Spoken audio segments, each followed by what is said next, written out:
Welcome back to the things we all carry.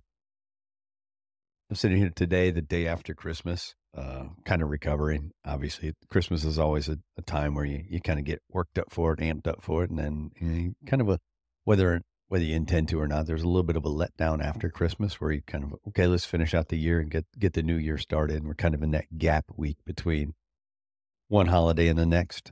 A little bit of downtime, both emotionally and physically. I'd imagine for everybody. I did some of the traditional things for Christmas this year that I would normally do. I did some baking for the crew. I did some baking for myself, um, but it was very low key. And I did have quite a few moments yesterday where my mom came to mind during Christmas, and I didn't focus solely on her, but she was there. She was there in my head. She was there in my heart. And I thought about her. I thought about her desire to have stayed alive through Christmas, and I wish she had gotten that chance to do that. Um, it's okay. She no, I don't say it's okay, but she had a number of really good Christmas times with family and friends, and 80 plus years of Christmases. I'm uh I'm battling a cold. I lost my voice the other day at work, and I have it back, but I don't, but it's not strong, and you can probably hear it in my voice. But at least I don't sound like a teenager today. But I'm going to keep this intro short just for the fact that I don't want to wear my voice out. And I kind of sound like a 2 pack a day smoker today.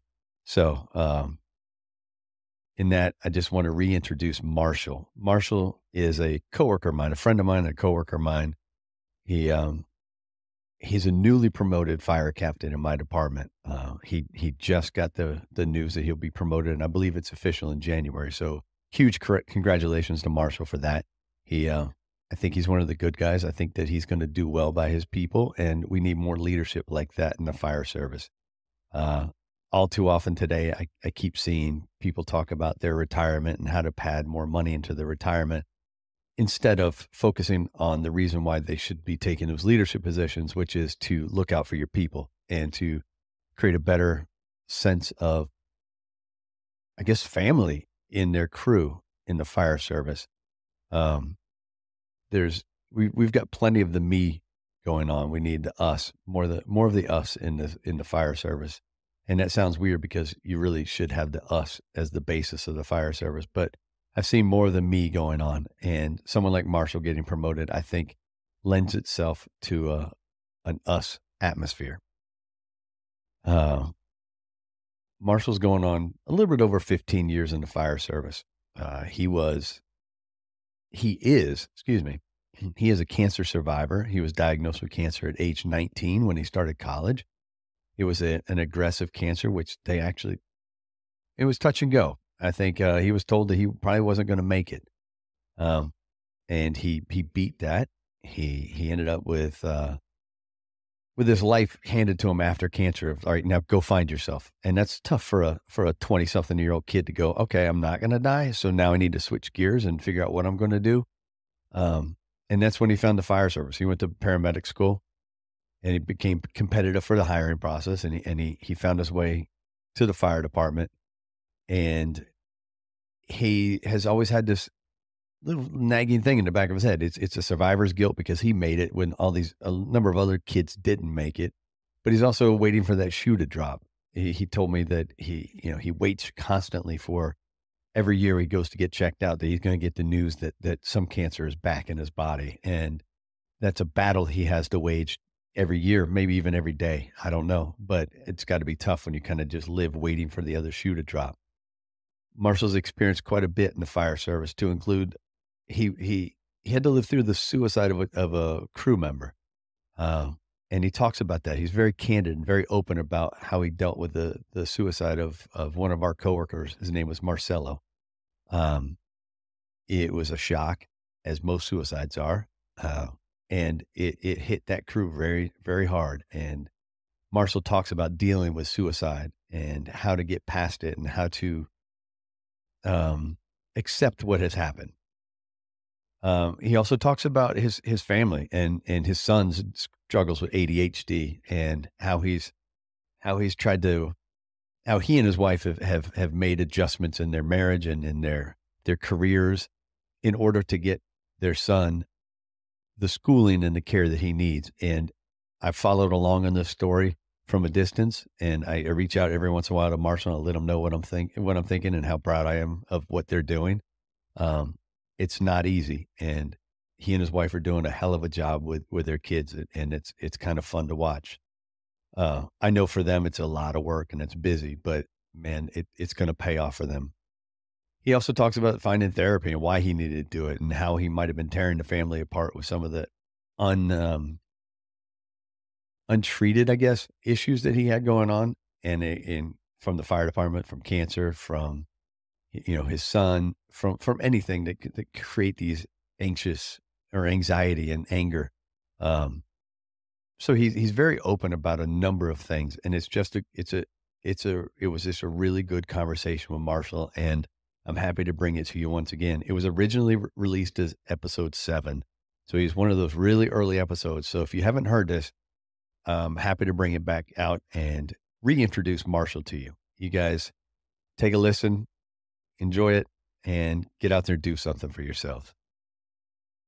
The Things We All Carry is a podcast about first responders and their stories surrounding trauma on the job. The intention of this podcast is to raise awareness and share meaningful conversation around a subject often viewed as taboo or simply ignored. Be aware this content may be graphic and it is real. It may not be suitable for children or adults triggered by this subject matter.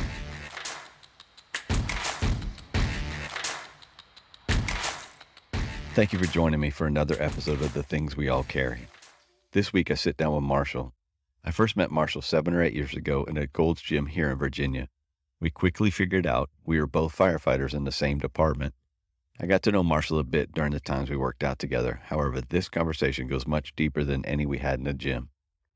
Marshall discusses his battle with cancer, life after cancer, the trauma of losing a coworker, and his struggles at home. I appreciate both the friendship and the time Marshall spent sharing his story. A quick reminder to please help us build a community which not only recognizes but supports each other through the struggles and recovery. Reach out through Instagram @TheThingsWeAllCarry or email mystory@thethingsweallcarry.com to offer support and share your own story. Please remember to leave a review in iTunes and give a shout out to any first responders you may know, love, or care about. Enjoy the show.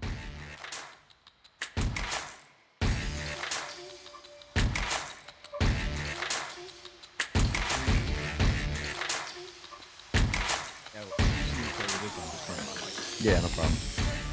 All right, so if you're ready, I can see if I can butcher this intro, and we'll go from there. Let's do it. All right.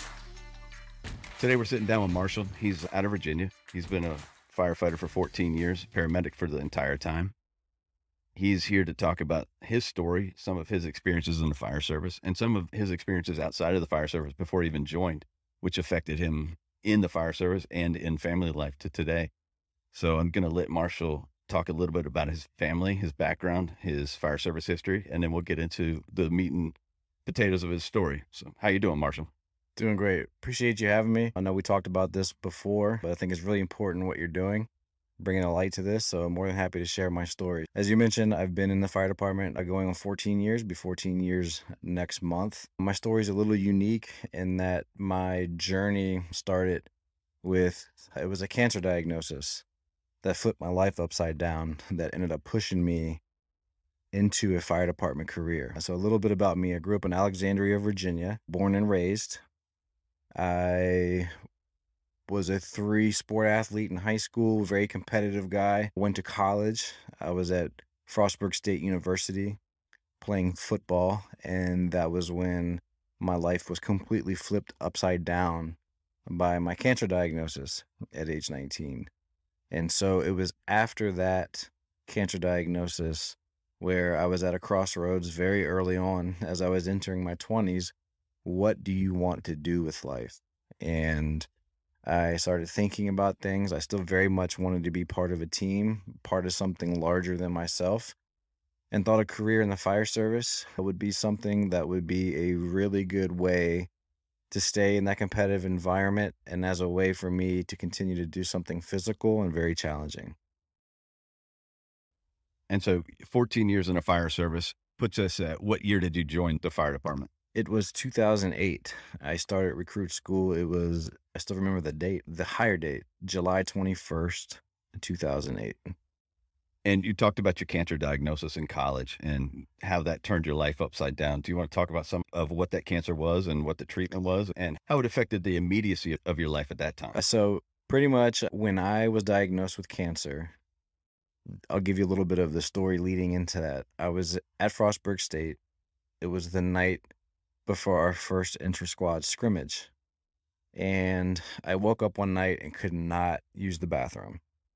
I remember being in so much pain. I had a pain in my pelvis and in my back, which later I learned to be my kidneys were failing.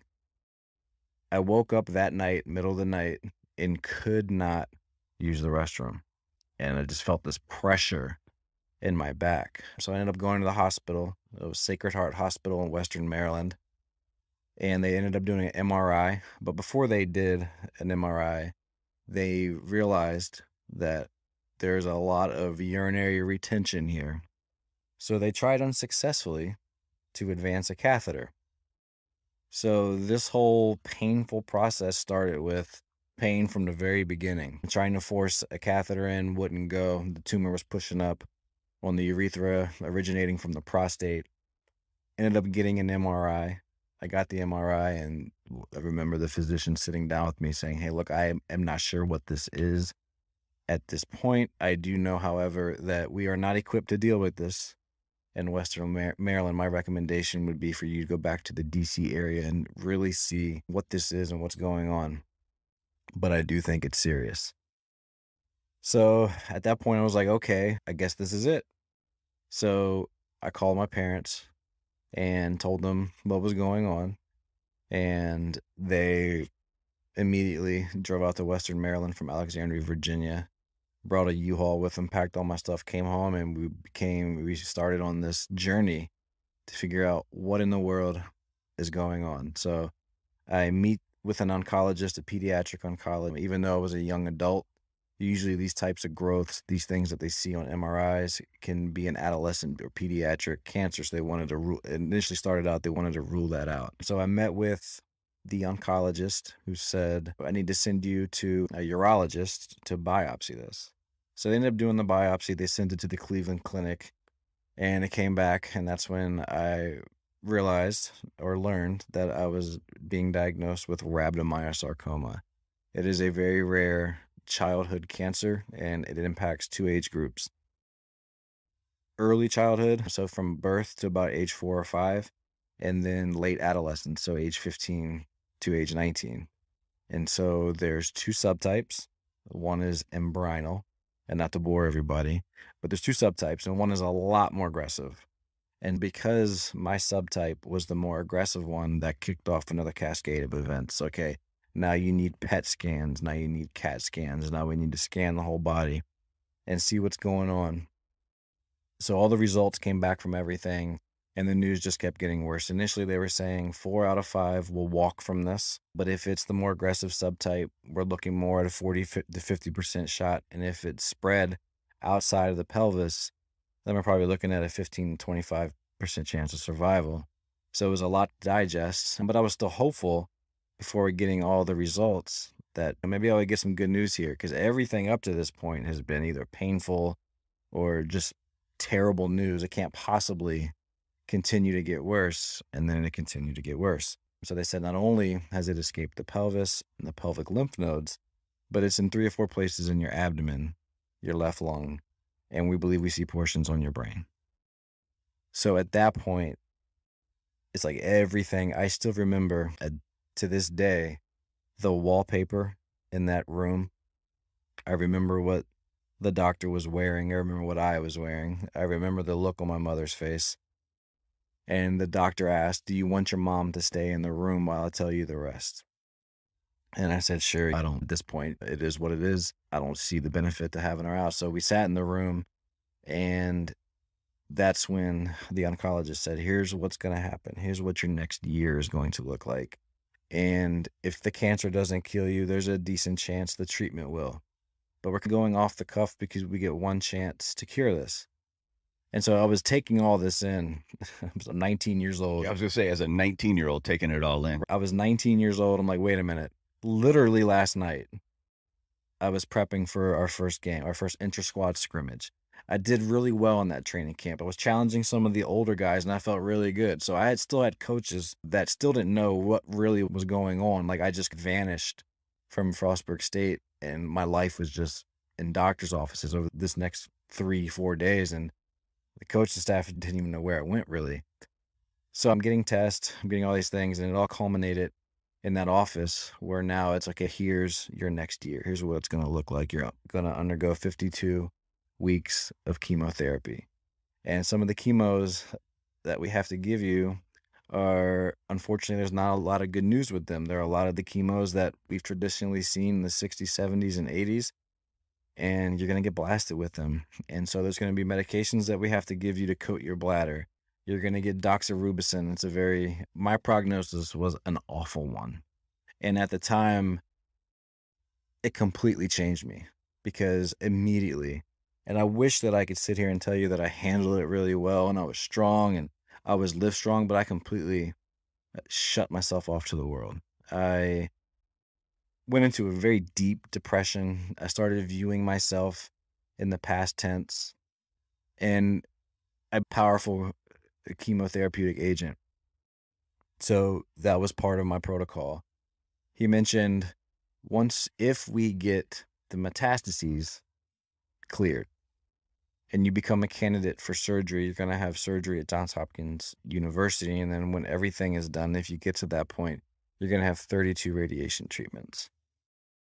So the course of that year, it was 2004 that I was diagnosed with cancer. And it was like everything just began scouring the internet, and things weren't as accessible in 2004 as they are now. Google still existed. I was just trying to find some testimonials from people that have survived this beast. Don't think I found a single case in which somebody had something comparable to what I did, and then you would read the updates, and it always ended in their death.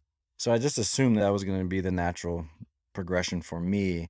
And so I detached myself from the world. I didn't want people getting too close to me. I started thinking ahead. It was like, I'm not going to see my sisters graduate high school. Oh boy, how's my mom going to process burying a kid? And just the suddenness of life going great, competing in college athletics, being out on my own, off-campus apartment. Life was supposed to be just beginning for me, and I was forced, like that, snap of a finger, to now face mortality.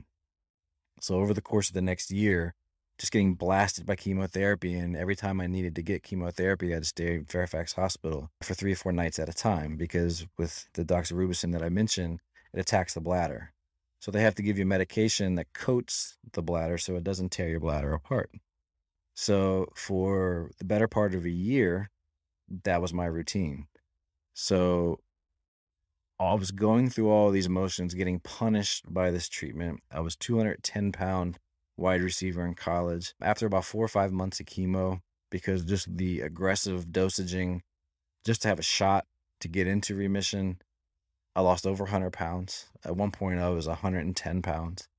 Lost all hair. Still remember the night I was in the shower. I was just trying to relieve some stress, take a boiling hot shower, put the shampoo in the hair, and my hair was literally all the hair that I had was in essentially 2 clumps in my palms. And at the same time, my eyelashes and eyebrows started to just peel away. So there was a lot of struggle with, this is my new identity. I can't even eat a regular meal. The chemos were giving me mouth sores down my esophagus, so one bite of food would hurt in 6 different places. I felt like I was going to die. I was resigned to the fact I knew I was going to die, and I completely viewed myself in the past tense. And in the process, I completely disconnected from everybody around me. And I had people reaching out and trying to give motivation, and I wish I could say I handled it well and took it in stride. I'm going to fight this beast, but I just shelled off and went into a deep depression and was angry. And about 3-4 months into that, I started to get little pieces of good news. Okay, we don't see it in the lungs. It doesn't mean it's not there, but we have reason to believe that you're responding. And then they measured the size of the tumor in the prostate, and initially what they thought was originating from the prostate, invading the bladder. Then the good news was it's just resting against the bladder, not necessarily invading the bladder wall. So we have reason to believe you'll be a candidate for surgery if it trends this way, because it won't be that extreme of an operation.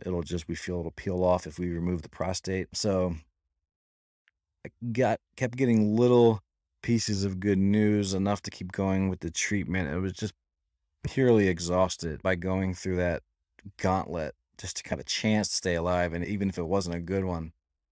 So towards month 9, month 10, now I'm a candidate for surgery. So I go to Johns Hopkins, I have the surgery, and at that point they say, this surgery was successful. Right now you're in ED, no evidence of disease. And I asked, am I in remission? We don't want to call it remission yet. Your subtype is super aggressive, so we're just going to see how things go. And we still want you to continue on with radiation, because one of the first questions I asked was, does this mean I can skip radiation? Yeah, naturally, that would be a first question. Yeah, because if I can avoid some of this poison, Right. then I would really like to do that. But that's when they said, no, we need to have the radiation, because the statistics show that there's a little less chance of relapse if you get the radiation. So we're just going to radiate your pelvis and do a lighter dose radiation to your chest. And I'm going through the radiation. And by this point now, I don't necessarily know if I'm going to live or die. I still have prepared for almost 10 months now that I was going to die from this, and accepted that. And it sounds weird to say that. It sounds like there's a little machismo to it, but when you've been diagnosed with something like that and forced to face your mortality, it stresses you out. It's such a consistent stressor that eventually you just accept it, and that I'm going to die. It's not because I'm trying to exaggerate or overemphasize the fact, but I just knew I was going to die. And the reason I'm saying that is because now when they come back and say you're no evidence of disease, you're in remission, and I'm at month 12 and I'm getting ready to go to my last chemotherapy session, it's, oh, wait a minute. I never thought I was getting to this point. I never for a second thought I was getting to this point where you're no evidence of disease. Technically, now they're starting to use the R word, remission. And what next? I've never thought about what next. It was terrifying to think, looking too far down the road. Like, it's normal for a 19, 20-year-old to look 5-10 years down the road. Where am I going to be? Where am I going to be working? But anytime I would look down the road, I just viewed myself in a cemetery. So I'm thinking, wait a minute. The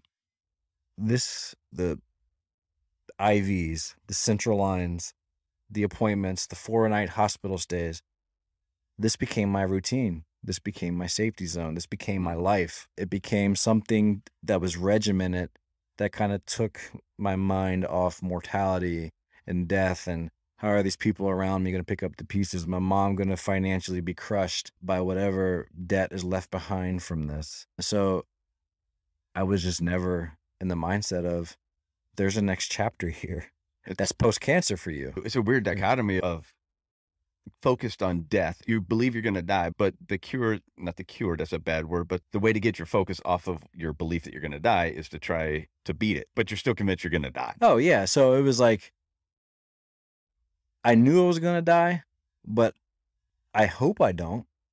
So I started to get the little pieces of good news. It was enough to motivate to continue the fight. Ultimately, I thought I was not going to survive this. So at the point now where I'm a year out, I had my last chemotherapy. I'm 120 pounds. I see eyebrow follicles starting to grow back, a little peach fuzz on my head. And they say, go live life. You're in remission now. And I'm like, honestly, I have not prepared for this. And it made me incredibly anxious. it made me incredibly anxious as they explained. There was two trains of thought. I'm very excited that I don't have to undergo this treatment and that I can have some normalcy. But on the other hand, they were saying all the documented relapses from your disease happen within the first 2 years off treatment. So what we're going to do is you're going to have the full every 3 months, the blood work, the scans, the CAT scans, the MRIs, if we need to do MRIs.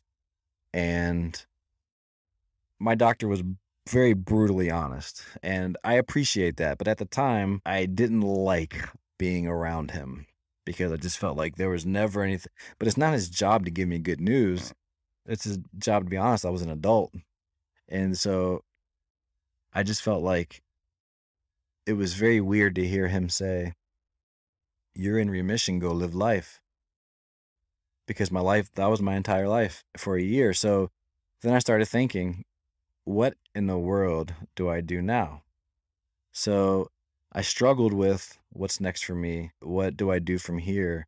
And that's when I started thinking about things, and it just wasn't very practical to go back to Frostburg State. So I figured I wanted to do something close to home that interests me, that isn't going to leave my family in a lot of debt or a lot of stress. So I just want to do something simple. And so I started thinking about what would be something that you see yourself doing that would give you some fulfillment. Because I still, at this point, even though I'm in remission, I don't think I'm going to live very long. This wasn't a case where I would look into my future and see me around in my 30s. So that's when I started really getting interested in emergency medicine, something that requires quick thinking in the right now. A fire department career became very appealing to me. And as I was recovering and getting healthy, I enrolled in the paramedic program at Northern Virginia Community College. I talked to a few people that began fire department careers a few years before me, and just picking their brains a little bit. Everybody mentioned that getting your paramedic certification would make you a little more competitive in the hiring process. Prince William County came to a hiring fair. At the time, it was Lieutenant Orphis who came out to the recruiting fair and mentioned, "Hey, we need people for our July class." I had just became certified that May. One thing led to another, went through the application process. Prince William was the first to offer, and full head of steam, I began pursuing the fire department career. So just a quick shout out, because I have to do it, to who I know as Captain Orifice. He was my first captain and now a battalion chief in our department and one of the good guys in the department. So that's great. That was your link to the fire department. That was the link. He was he sold Prince William County. He did the job. He mentioned that it was going to be a growing department. There was lots of opportunity. There's a definite need for paramedics, and he encouraged me to apply, and I did. And I remember I was in the application process with a few jurisdictions, but to his credit, everything moved the quickest with Prince William County, and I felt like everything was on an accelerated clock, and I don't have time to waste, because if I want to experience any part of this, I just need to go. So I started the academy in July of that year. All right. So real quick, just a synopsis of your time in the fire department. What have you done? What some of your assignments, and where are you now in the department? Okay. So when I started, when I graduated the academy, I went to Medic 4, which is in Gainesville, and I spent time both on the medic and on the engine doing all my rookie training and probationary manuals and all that. And then so I spent my first few years at 4. I was pretty lucky. I got to spend the first 3.5, 4 years of my career at 4. So then from 4, I went to Medic 11. I thought at that point it was time to go for one of those high volume, action packed shifts, and sought out Medic 11. Had a great time at 11, spent a few years there, ran the absolute best and worst of humanity. My time at 11, saw a lot of different things. And then from 11, I went to Engine 8 to do my Tech 2 training. And then I ended up getting transferred to Medic 8 because the transport unit now was a newer thing at 8. So it was part of the launch of Medic 508.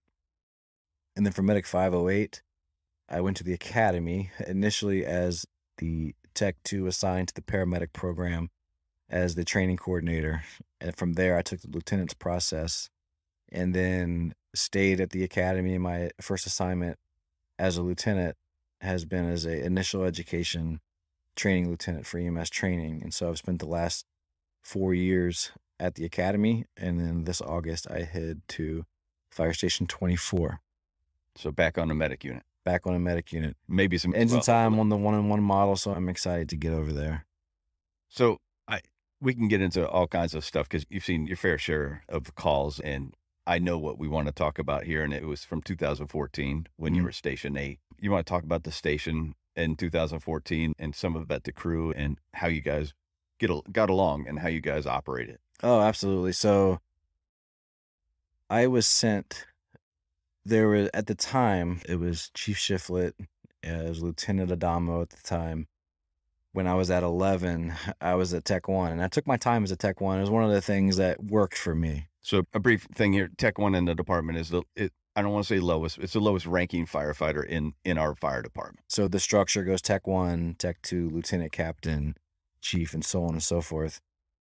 But I wanted to take my time as a Tech 1. I was enjoying it, and I really wanted to feel like I was experienced and could handle everything at the technician level before I took that process. And so one of those things was when I was at 11, even though I was having a great time, it was really hard to leave Medic 11. I felt like if I was going to take the Tech 2 process and get ready for that next step and ride the seat of an engine, that I wanted to be on an engine and I wanted to go to a day work engine. So I had the opportunity to talking with Chief Shiflet, Lieutenant Adamo. There was an opening, there was a vacancy at Engine 8. And so when I got moved to Engine 8, it was with Captain Erickson, and I was told, hey, you're also going to get a chance to work with Marcello Trejo. And so he was transferred in at the same time. We had a rookie, Jose Rianos, who was Matt Stewart at the time, and we just clicked as a crew very early on. We had a great time at Station 8. I learned a lot, and I was assigned to Marcello. He was going to do my Tech 2 mentoring. And so the really interesting thing about that was I knew Marcello from around the department, and anytime you roll in details, you just always had a good time with him. And he was really big into the CPAT stuff, so we knew him from there. And so in 2014, I was really enjoying life. It was my first true where you're assigned to an engine company. And I understood it. The need was for me to be on medic units before that. But I had an opportunity to go to an engine company, do it every day, do the engine checkout every day under the eye of Marcello. So he took me under his wing, took us all under his wing, really. And we just got close. The crew, we worked out together every day. We shared a food pantry. There were times where during that 5 o'clock hour, before you shut down shop at 1800, where we would just go out and shoot hoops in the back. And just little things like that. Now, we got really close. And that was, unbeknownst to me at the time, 2014 was going to be a very trying year. Tell me a little bit about Marcello, because our department knows him, and some departments outside of Prince William know Marcello because of things that have happened. But give us a little background on Marcello. What was he like? So Marcello, there was just so much passion and joy for being a firefighter. He was somebody that took great pride in being a mentor, and he really wore it on his sleeve. And we had a rookie at the time who was struggling, and they would tell you that, and they have since moved on.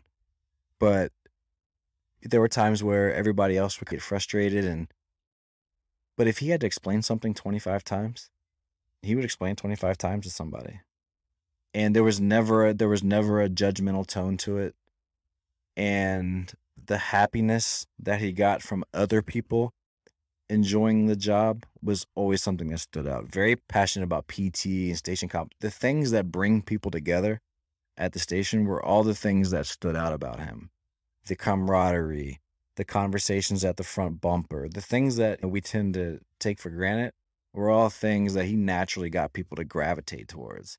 So we looked forward to kicking the little hack. I'd never kicked a hacky sack around in my life, but one of the things that he liked to do was go to the front engine and just kick the hacky sack. The snack time with Trejo, he always pack his food pantry with all kinds of stuff. Just those little trips to the food pantry, working out together in the morning, and the genuine happiness that he would get from somebody enjoying the job. He would spend time just, if there was 15, 20 minutes around the station, you could probably find him cleaning one of his tools or looking on the internet for a new accessory to go in his gear. He just loved the job.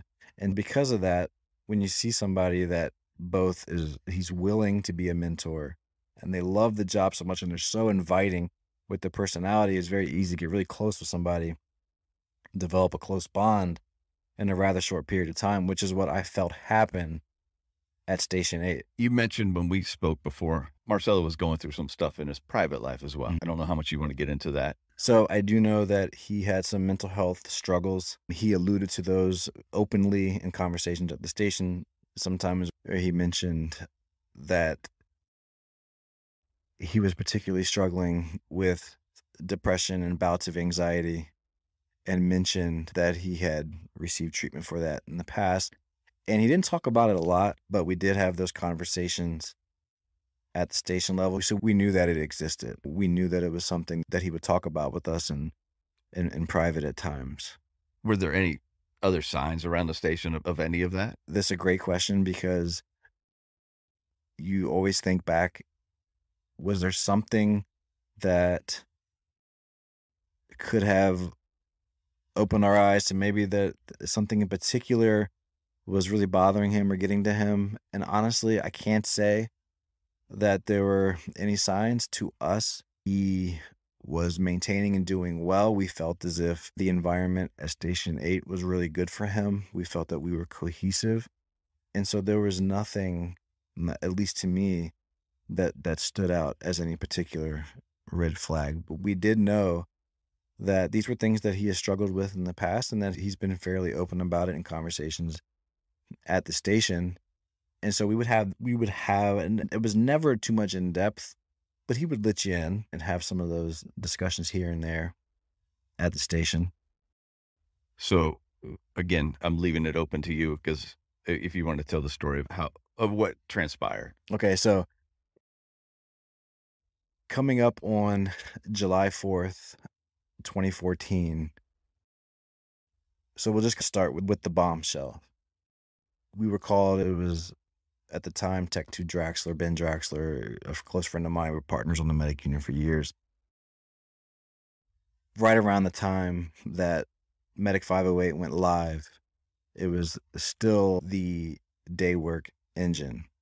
So it was early on when Medic 508 went live. I think we were only a few weeks in, where the shift work medic still intersected during the week with the engine. And so I had transitioned from being on the engine crew to now being assigned to the medic unit. And so we were on shift July 4th, but there was plans and talks of people at the station meeting and celebrating July 4th with Treo. So we got a call from Captain Erickson, who called over to the station and asked us. I remember I got on the phone and he said, "Hey, I need you to sit down." So when I can feel through the tone of the conversation that, okay, this is what happened. So we're sitting down, put on speakerphone, and that's when he informed us that Marcello had died by suicide. And that day, July 4th, 2014, is something that I can remember the conversation. I can remember where I was sitting.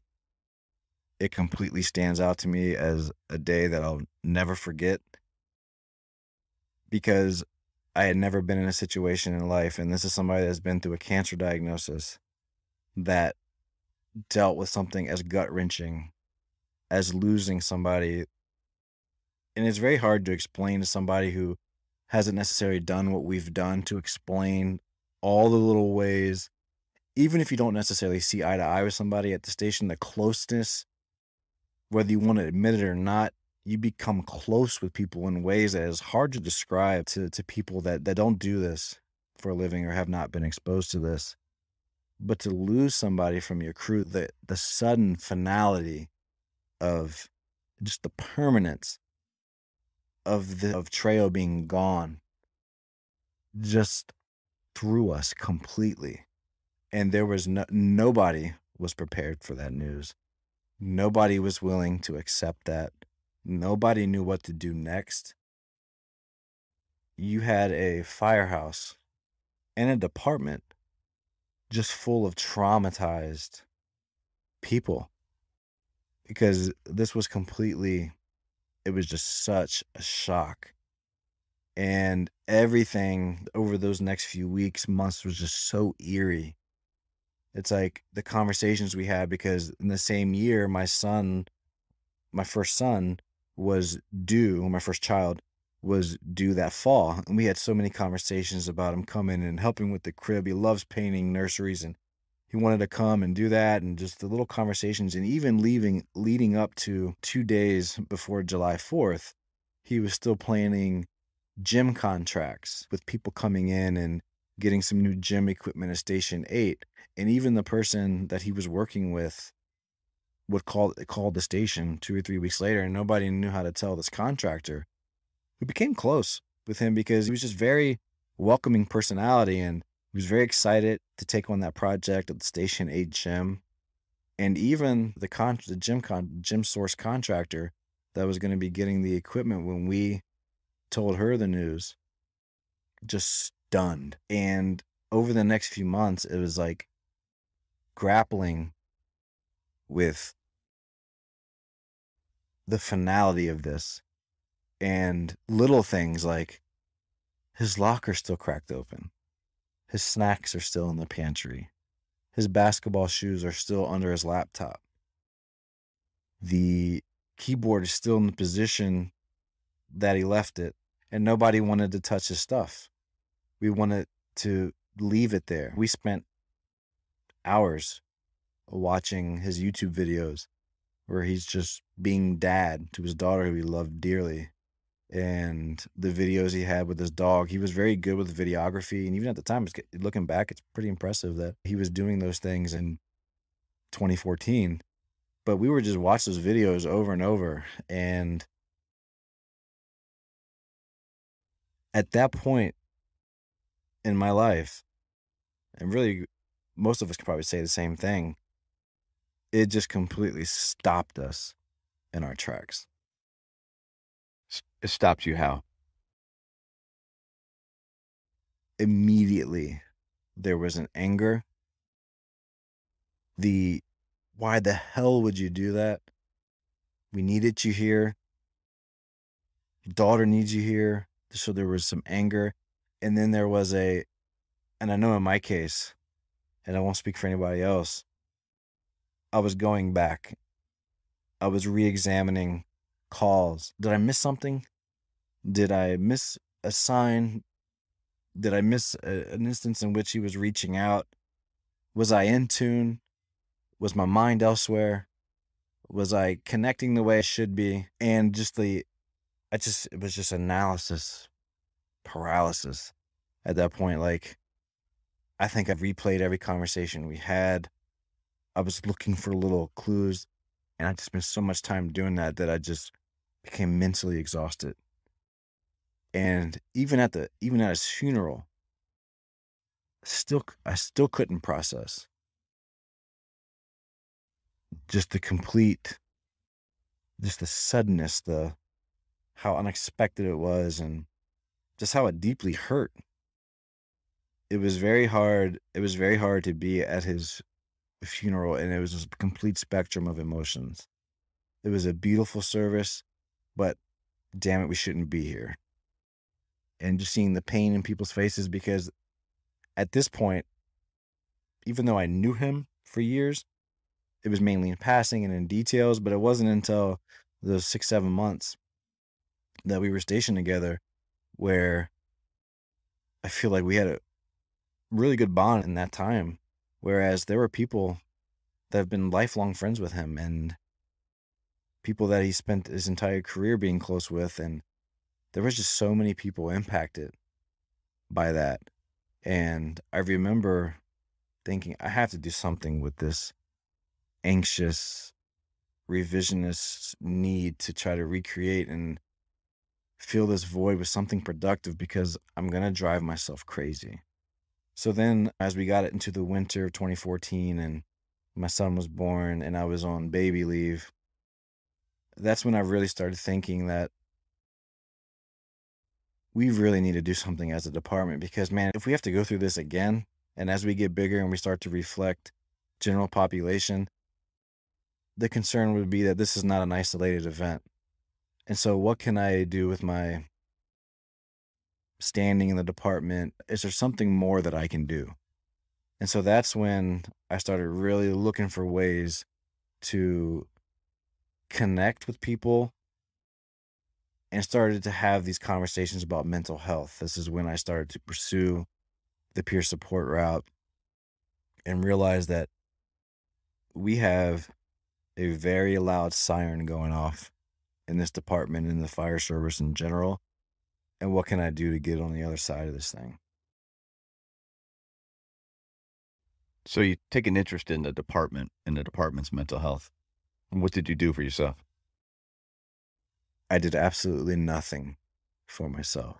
And so to paint the picture for this, when I was explaining earlier how just kind of the suddenness, the breakneck speed in which you're fighting for your life, chemo, radiation, surgery. Oh, by the way, you're in remission. Go live life. It was like somebody had kinked a garden hose and then just let it go and said, go. And so I was the water in the garden hose, and it's like, okay, pursue the fire department career. All that time you spent thinking about your mortality, you're a young guy in your 20s, forget about it now. Go live life, go run the calls, go run the nasty car accidents, run into the burning buildings, forget about all that stuff that happened to you when you were 19. I didn't realize at the time, because I couldn't verbalize it and couldn't pinpoint it, that my cancer diagnosis gave me terrible anxiety.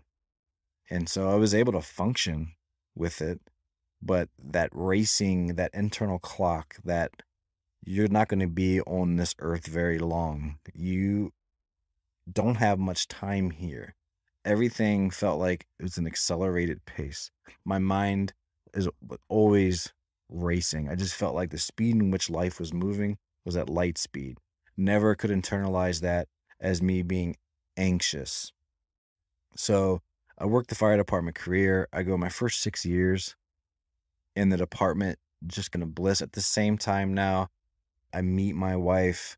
I understand that there are things that are just different about me because of that, but I spent the first 6, 7 years, the first half of my career suppressing some of that. Didn't want to scare off my now wife. So let's come on, get over it. Cancer was in the past. You have a career now. You're full head of steam. Just deal with it. So then the situation with Trejo happened. And I'm at a crossroads now where I need to do something for others. I got to prevent this. And so in a lot of ways, I think that I felt as if I was self-treating by doing something, right? I'm going to emphasize, I'm going to be a beacon for mental health in the department. I'm going to have these conversations with people. I'm going to make connections with people and take on that mentorship role that Trejo was so passionate about. And this whole time, I'm still, after years, not facing and it's really hard to explain because anxiety takes on different forms in different people.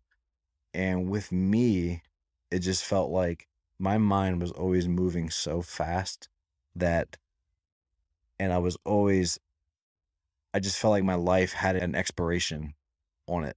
And so I got to do all these things and do all this stuff and get married and have kids and have the career and move up the ladder in the career so that when I die, my obituary will read, did this, survived by. I felt like I had to do all these things. I didn't realize, I just thought it was a byproduct of surviving cancer and not something that I could actually fix. So I just dealt with it. But after the little scars of the career, the calls that stand out, the things that you remember, you add it to the trauma that I dealt with before getting hired. And then you add the little cuts. Then you add the big event with Trejo. And then you're in the aftermath where, okay, this is still very much a problem. I'm struggling, grappling with what has happened with Trejo. It's very hard for me to think about his daughter growing up. So there's those little seeds of doubt come in. You get angry again, you get sad again, you get happy again because you start to remember some of the great conversations you had. So those emotions are running the gambit. And then finally now I start to realize that as my son is growing up and we're starting to see that he's having some struggles, I never dealt with the aftermath of the cancer diagnosis. I feel like I tried to hide everything by being very active in my fire department career. We had the big trauma, losing Marcello. And then I'm trying to transition becoming a father. And I feel like I pour everything into, okay, I'm not going to be around for my kids very long, because even now it's hard for me to think about myself here into my 60s and 70s. It's almost like I'm living in overtime. And it wasn't until recently that I got help with that. But now my son's starting to have some struggles. So you talk about from 2014 to and beyond into where we are now. My son is starting to get into the preschool age, starting to have some focus problems, some issues with aggression, just a very anxious disposition. Kicked out of preschools. We're trying to find out what is wrong. My wife and I got him on an IEP at age 3 because there were just lots of behaviors that were troublesome. And he was starting to embrace the kid that was isolated, the trouble kid. And I started thinking, I'm not going to be around when he's a teenager or when he's a man. So got to fix this now. So all my resources were get him the IEP, get him a counselor, get him on the right therapy, get him on the right course.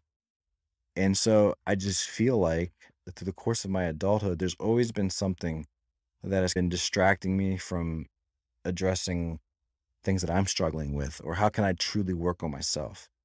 So it all came to a head in 2020 when my wife left her job, and the main impetus behind that was that she could be home with the kids and be with Jackson, our son, and be the fixture in his life, to be the consistent. If he needs to go to therapy, he goes to therapy. If he needs to go to appointments, she does all that. And she's that consistent presence in his life. We didn't think that we got to a point where it was like, we can't pay somebody or to have another presence achieve the end result that we want with him.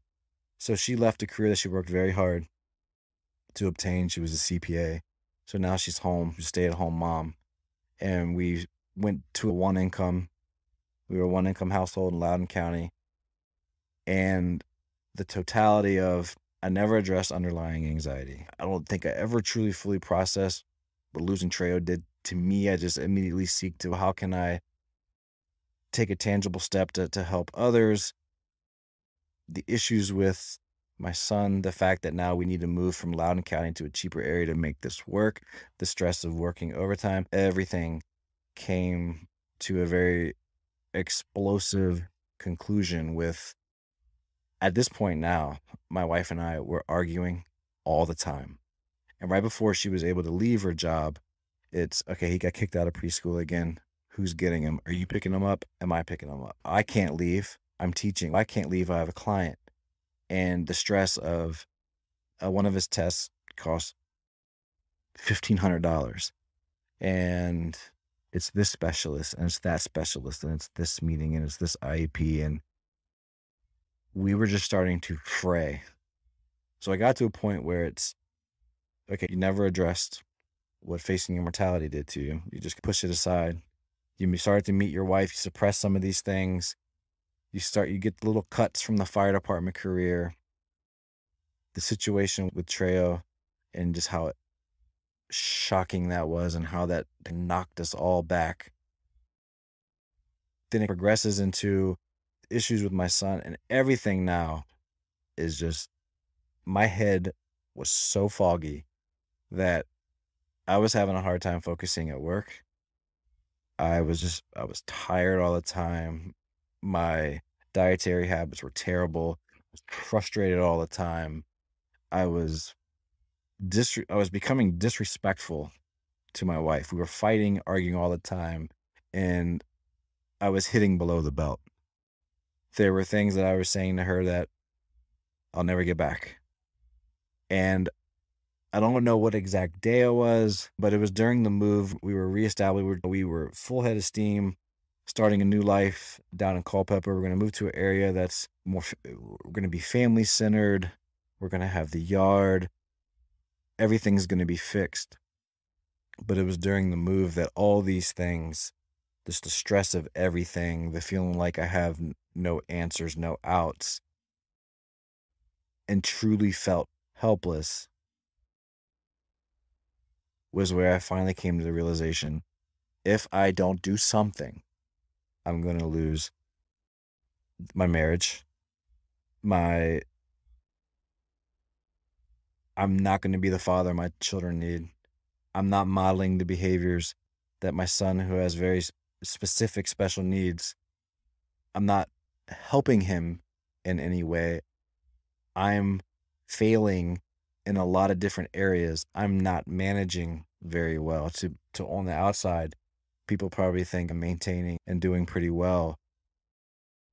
But that is not the case. That is not the actual truth on the inside. I finally, as a 35-year-old man, just let go of feeling like I need to control the narrative. No, I don't need any special treatment. No, I don't need anybody to talk to. Yes, I'll deal with this. I let go of that and finally got the help that I needed.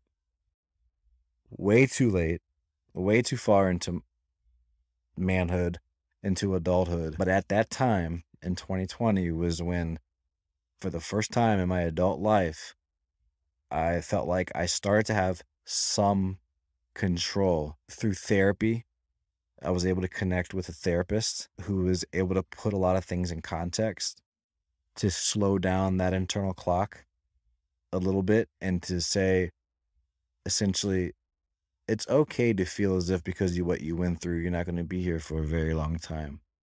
But how can we put a plan in place to limit those thoughts so they just don't devour you all day? If you want to have some of those thoughts and you want to really think about things that could potentially go wrong, and you want to do that for 10, 15 minutes, okay, great. But you need to set a limit to that and develop some control over it. So if I stress something today, I see a study that comes out that says, oh, rhabdomyosarcoma survivors that had radiation are at increased risk for this in their 40s or 50s. I can't let that completely destroy my entire day. But I can validate it by, okay, let me read this for 10 minutes. Let me process this. And let me do something else for my own good. So it was through therapy and putting it in context that I'm like, what would have happened? Where would I have been? How strong would my marriage be right now if I did this at 29, if I did this at 28, or if I did this before Marcello? Did I miss something? Would my mind have been clearer? Could I connect it in a more effective way?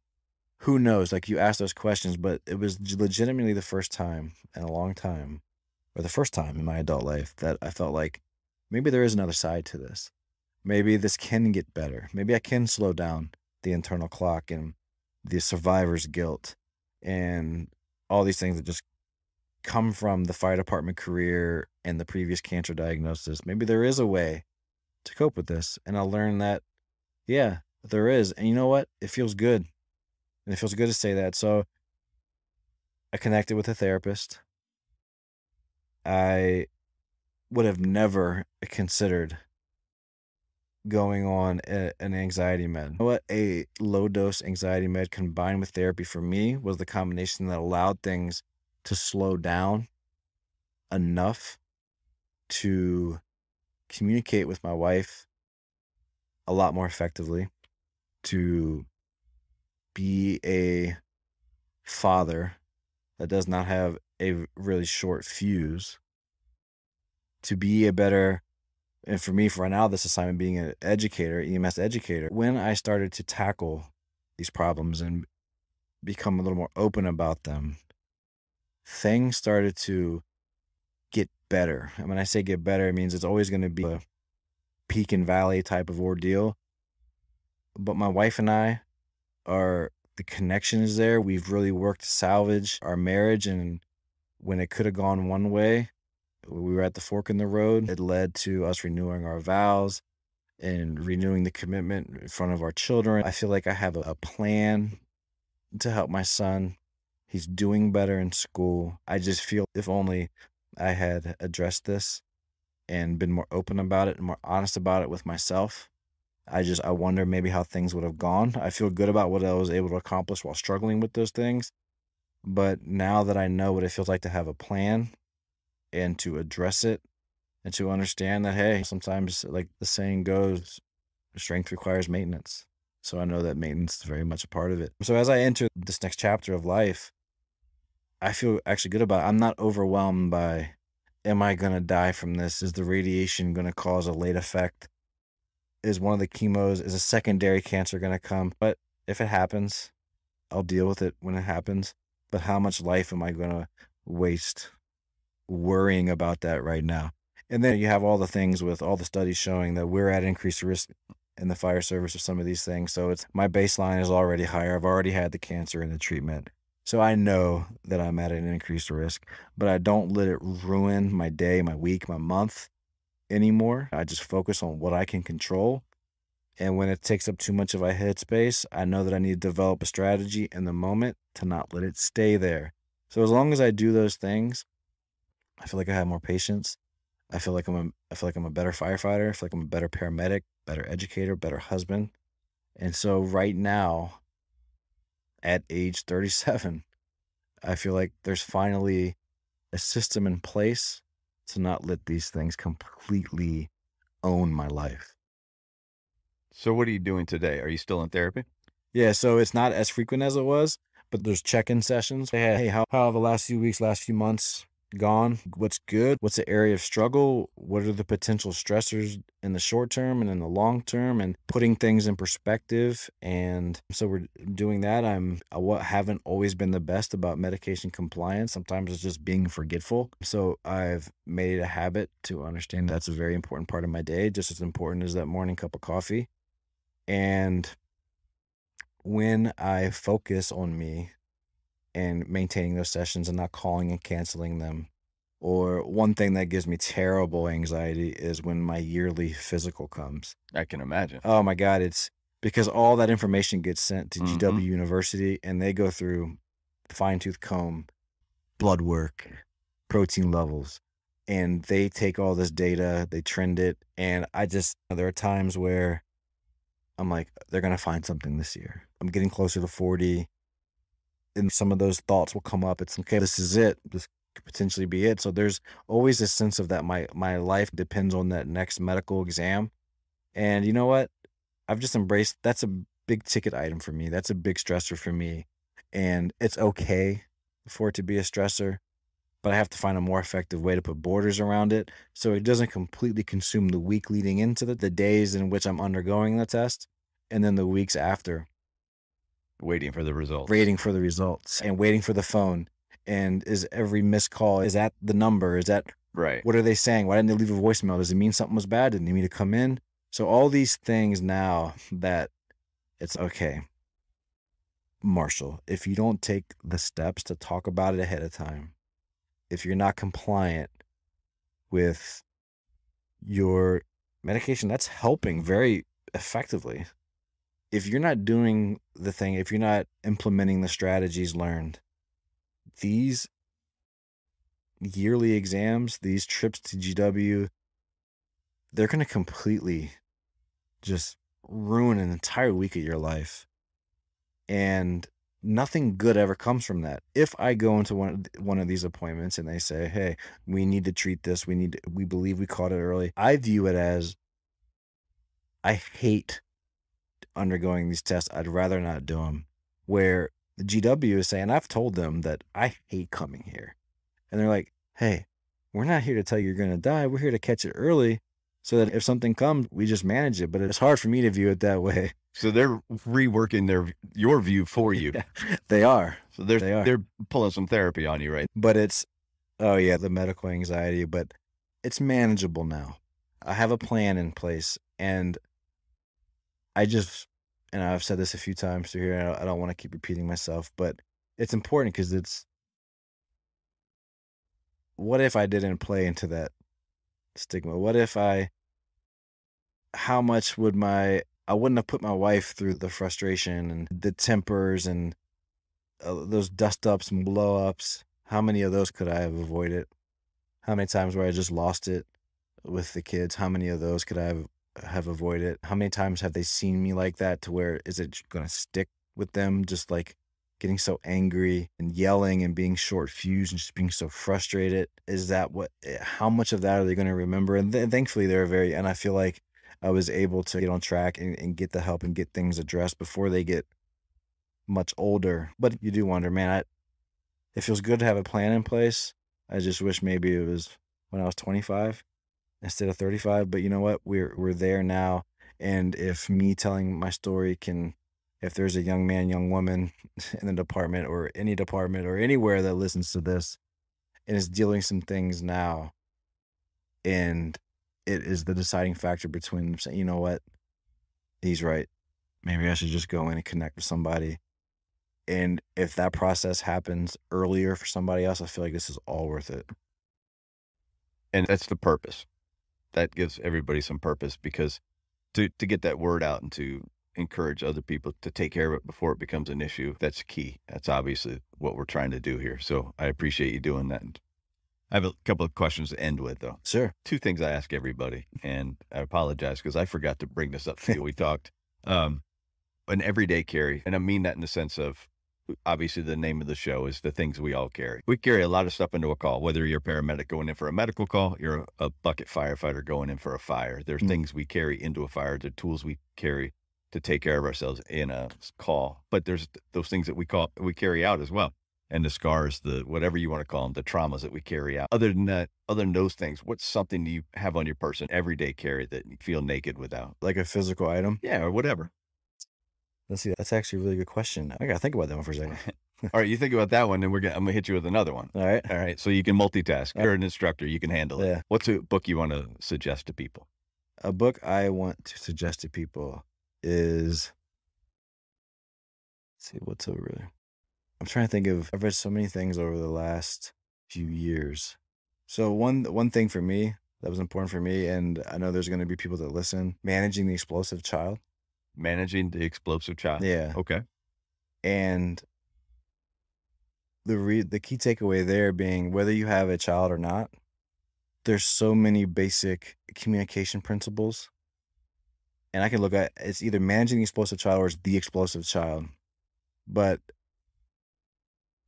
when we were so stressed out in dealing with our son's struggles, there's so many basics of communication that when you read that book and how to talk to somebody in crisis or somebody dealing with big emotions, there are takeaways from that book that I feel are universal across all spectrums of communication. So when somebody is at wit's end and in this case, you're dealing with children who have explosive personalities and struggle with big emotions, how in the moment and in the minute, first of all, how can you prevent that? How can you make them feel supported in the moment? And how can you talk to them in a way that gives them an out, and so that they can get to the other side of their struggle without you exacerbating the issue, and not intentionally.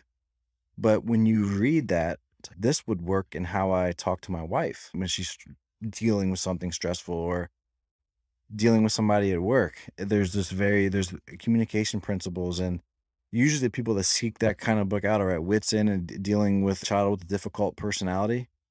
But if you are interested just in human communication and effective communication and just leadership principles in general, there's so many things in there that kind of carry over that I think it would be a good read for anybody.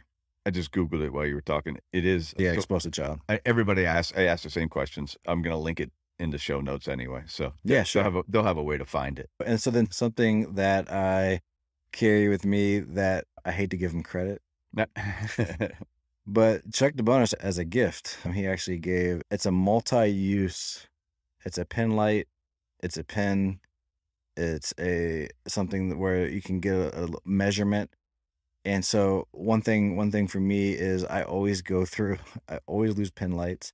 I always am bad about something to write with. So for that, it's just a little tool I keep in my pick kit. So if I need to assess a patient, if I need a little bit of light in a dark setting, if I need to measure something really briefly, then I'm able to do this with this little gift that he got. Nice. All right. There you go. Perfect. And you had to give him a shout out. Yeah. Though, Oh yeah. so, right. I always have to needle Chuck a little bit. All right. I appreciate your time. I know you got to get back and you got to teach this afternoon. So I will let you go. And once again, I appreciate it. Thank you for being open. Thank you for being honest. And thanks for a little bit of vulnerability today. So yeah, thanks for having me. All right. Cool, man. Thanks for listening to another episode of The Things We All Carry. Head over to the website, thethingsweallcarry.com for show notes, resources, and to sign up for the newsletter. Until next week, take care of yourselves and remember to check in on each other.